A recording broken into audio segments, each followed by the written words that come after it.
Hi again. Today I'm going to talk about a book by Clive James. Now, Clive James was born near Sydney in Australia, and he, after doing his degree and so on, he became part of the cultural scene, particularly with regard to literature. And he was a contemporary of Barry Humphries.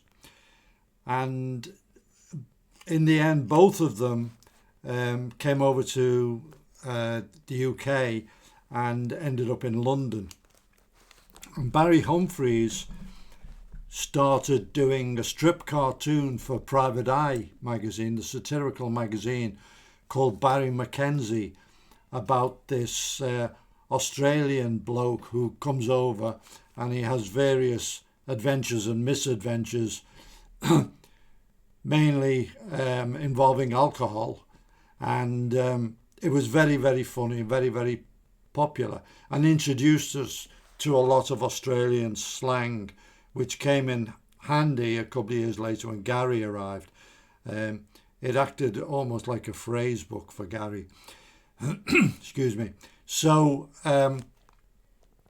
successful was this that a couple of movies were made about Barry Mackenzie, this fictional guy, and Clive James actually had a cameo in one of them. So he started working as a journalist, and within a few years was the TV critic for the Observer newspaper, and I used to read it, and I enjoyed his criticism. He had a very wry sense of humour, and he summed up the TV offerings that we were getting, both domestic and from mainly from the United States, and pointed out some of the most obvious gaffes and flaws in them, but also gave praise where it was due.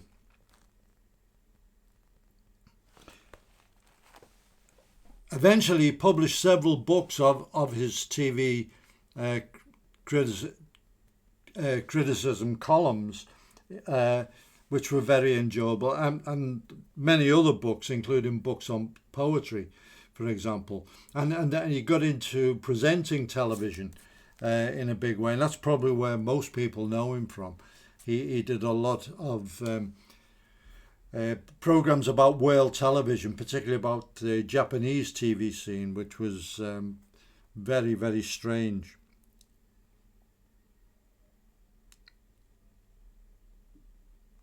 The book I want to discuss is called Play All, and that obviously refers to the DVDs, which used to have the option of Play All or Play Episode, whatever. And the book really is about box sets and the pleasure of binge watching. And he wrote this book when he was terminally ill and knew he was dying, and he died shortly after finishing it. So it was kind of a last look at the medium of which he started his main journalistic career. And together with his daughter, he rewatched a lot of the series. And it's a great pleasure, really, to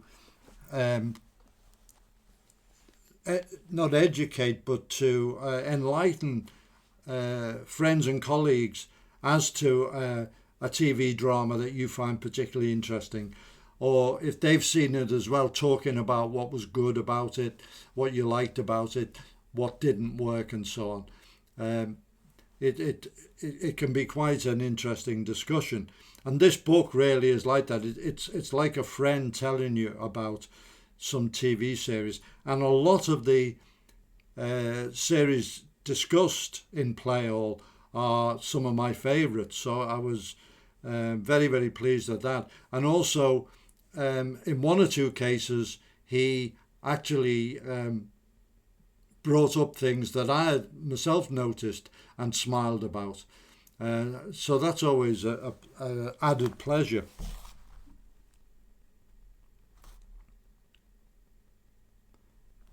And although his education is in the classical arts, particularly literature, he does talk about popular culture in a very intelligent way and without any condescension at all. He can take it at face value and discuss its merits, while alluding to quite often other forms of entertainment, books and plays and so on, which resonate with what he's been watching.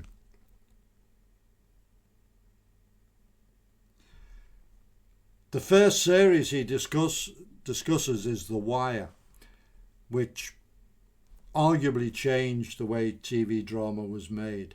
There wasn't anything like it at the time.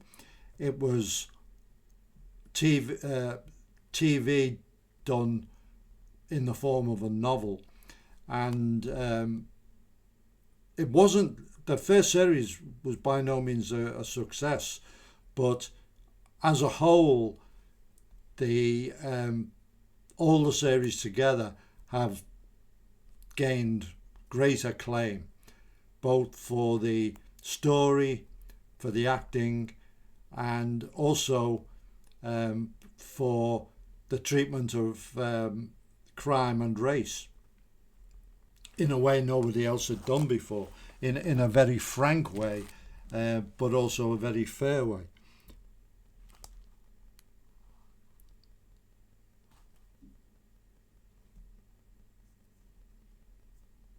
Dominic West, Idris Elba, who are both Brits by the way, portrayed Americans brilliantly. Wendell Pierce, who portrays the Bunk, who's Dominic West's partner, McNulty's partner in it. Terrific, absolutely mesmerising performances by all. And they're just some of the actors. Robert Wisdom, for example, amazing portrayal of the senior police officer who tries and fails to change the way drugs are policed.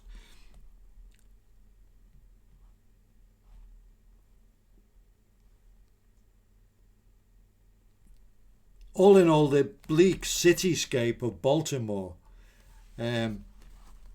which has been savaged by urban decay, neglect, and ravaged by the drug trade and the human cost of that, gives the chapter the title City of the Dead, and it really, really is. It's a city without hope. And most of the people in The Wire have no hope in their lives, both the police officers and the gangsters, the drug dealers, as well as some of the other people you meet, the school teachers, the politicians and so on.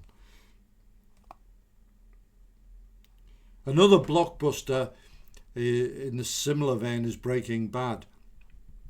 And here Clive James notes that he can't really find any sympathy for Walter White, the main character, and his travails. I mean, it starts off when he's being diagnosed with cancer, because he becomes a major producer of crystal meth, which is certainly one of the worst of the drugs, and has blighted so much of American society that anybody dealing in it, particularly at the level he ends up doing, really doesn't deserve our sympathy. And I've got to agree with that. In fact, it took a lot to convince me to watch a series where the main character is a drug dealer, because I find them loathsome. But so well written and acted was Breaking Bad that you couldn't help but be gripped by the story. And the do that trick that was done with The Shield and some other series, where you end up in a way hoping that the bad guy prevails against the forces of law and order.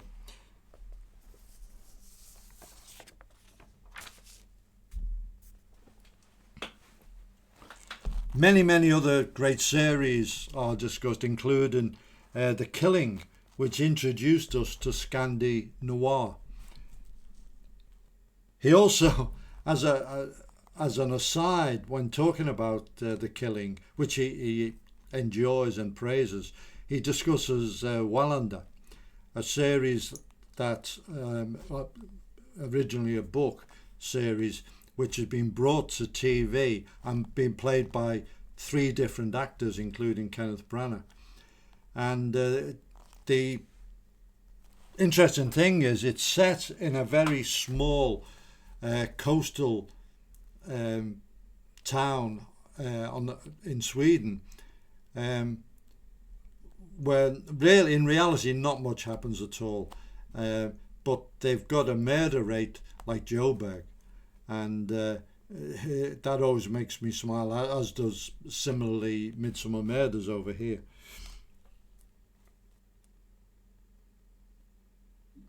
I really enjoyed the gritty French cop show Spiral, and he pays it quite a bit of attention, but I had to smile when he notices that head girl Captain Laurie Batard, can never stage a raid without the targeted culprit getting away through the back door. And despite this, nothing ever happens to her. True. But it's a terrific series, and there was a similar, not a spin-off, but a kind of a parallel series, which another cop show, and that was good as well. Another section of the book looks at Cold War spy dramas, with suitable kudos to Tinker Tailor's Soldier Spy, starring Alec Guinness. Some of the best TV ever made, without a doubt, and I did review it on this channel previously. But then he talks about The Americans, which is a Soviet KGB sleeper cell embedded into Washington DC in the 1980s, controlled by a special part, a separate part of the apparatus emanating from the Soviet embassy, and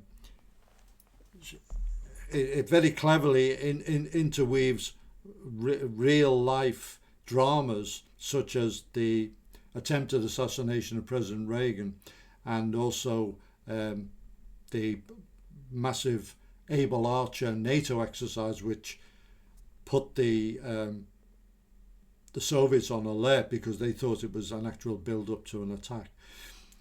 So that comes over really well. But one of the, again, something that made me smile, he points out very adroitly that the 2 spies who posing, living as a husband and wife, have to be masters of disguise to carry out their tradecraft.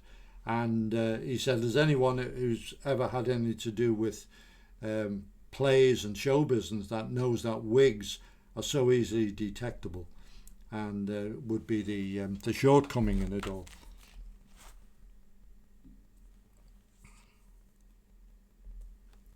Many other series are discussed, and the book really